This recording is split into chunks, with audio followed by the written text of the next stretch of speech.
Monsieur le président, monsieur le ministre, mes chers collègues, je suppose que vos boîtes mail ont été une fois de plus envahies, comme la mienne, par les milliers de spams envoyés par les anti-vax, les anti-pass et plus généralement les anti-tout ce qui bouge.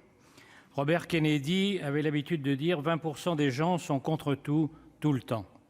Je voudrais commencer par dire à ces trolls que les campagnes de spam déclenchent chez moi une réaction quasi réflexe, l'envie de voter dans le sens opposé à ce qu'ils demandent, ou plutôt qu'ils exigent. Et je ne pense pas être le seul.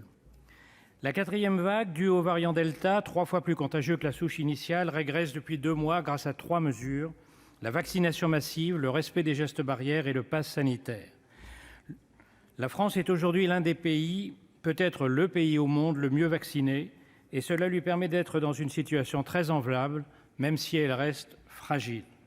Nous savons désormais que le vaccin réduit de 92% le risque d'hospitalisation chez les plus de 50 ans. Ce chiffre finit de déconsidérer ceux qui, depuis des mois, tentent de discréditer la vaccination. La vaccination a fait ses preuves, le pass sanitaire aussi. Nous allons donc débattre des modalités de prolongation du pass sanitaire et non du pass lui-même. Il est autorisé jusqu'au 15 novembre, c'est-à-dire dans 15 jours, et la grande majorité de cette Assemblée n'a aucunement l'intention de le supprimer pour l'heure. L'épidémie n'est pas finie, elle flambe à nouveau chez nos voisins et tous les scientifiques s'attendent à une recrudescence hivernale. Ne pas prolonger le pass serait une erreur majeure, n'en déplaise à ceux qui défilent au nom des libertés bafouées. La plupart des Français le comprennent et l'acceptent.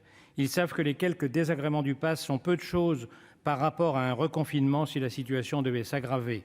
Ils ont bien saisi que le pass n'est pas un outil de contrainte, mais de liberté. Le gouvernement demande au Parlement 2 choses. La première est de prolonger jusqu'au 31 juillet 2022 l'autorisation que nous lui avons donnée de remettre en place l'état d'urgence sanitaire en cas de nécessité. Cette prolongation n'exempte pas le gouvernement de demander l'avis du Parlement dans les 4 semaines. Il n'y a donc pas, dans ce cas, de dessaisissement des prérogatives du Parlement. La deuxième est celle qui pose problème. Elle permet de prolonger plusieurs mesures, et notamment le pass sanitaire, sans validation par le Parlement avant le 31 juillet. La Commission souhaite une clause de revoyure. Peut-on, sans dessaisir le Parlement de ses prérogatives, donner un blanc-seing de plusieurs mois au gouvernement? Il y a des arguments en ce sens. Le premier est la suspension des travaux du Parlement pendant 4 mois à partir du 28 février. Le deuxième est qu'en février, l'imminence de l'élection présidentielle risque de transformer en pugilat un débat qui devrait rester technique. Le troisième est que le Conseil d'État, juge des libertés, ne voit pas d'objection. Il estime, je cite, que la prorogation envisagée n'est pas contraire à la protection des libertés fondamentales.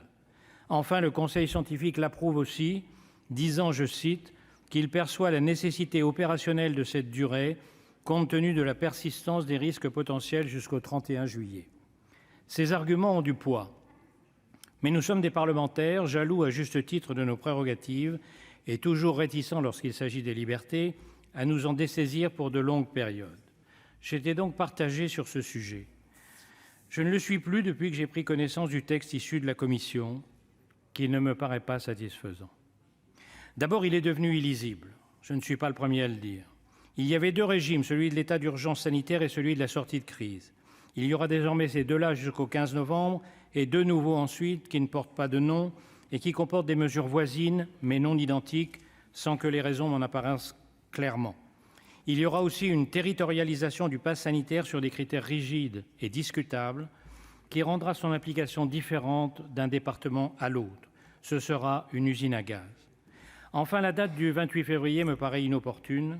Le déchaînement de passion aujourd'hui sur ce débat, à l'Assemblée, sur les réseaux sociaux et dans la rue, comme hier et aujourd'hui encore, en face du Sénat, avec une sono de 15 000 watts par ceux qui se prennent pour la France libre, ne laisse hélas que trop prévoir en février, à 1 mois de l'élection présidentielle, que nous discuterons de tout, sauf des mesures contre l'épidémie. Enfin, nous avons besoin d'une réponse rapide en cas de nouvelle flambée. En juin dernier, c'est l'intervention immédiate du président de la République, décidant du pass sanitaire devant l'explosion de l'épidémie, qui a permis l'adhésion de tous les Français à la vaccination. En cas d'un nouveau rebond et de la nécessité de généraliser dans l'urgence la 3e dose ou d'autres mesures, est-ce que nous allons attendre de réunir l'Assemblée nationale puis le Sénat, qui auront alors suspendu les travaux? Chez la plupart de nos voisins, les mesures de lutte contre l'épidémie ont été prises par simple décret. En France, Philippe Bas l'a rappelé, c'est la 11e fois que le gouvernement revient demander l'autorisation au Parlement. Permettez-moi de penser dans ces conditions que les accusations offusquées d'atteinte aux libertés me paraissent largement surjouées. Nous ne les partageons donc pas.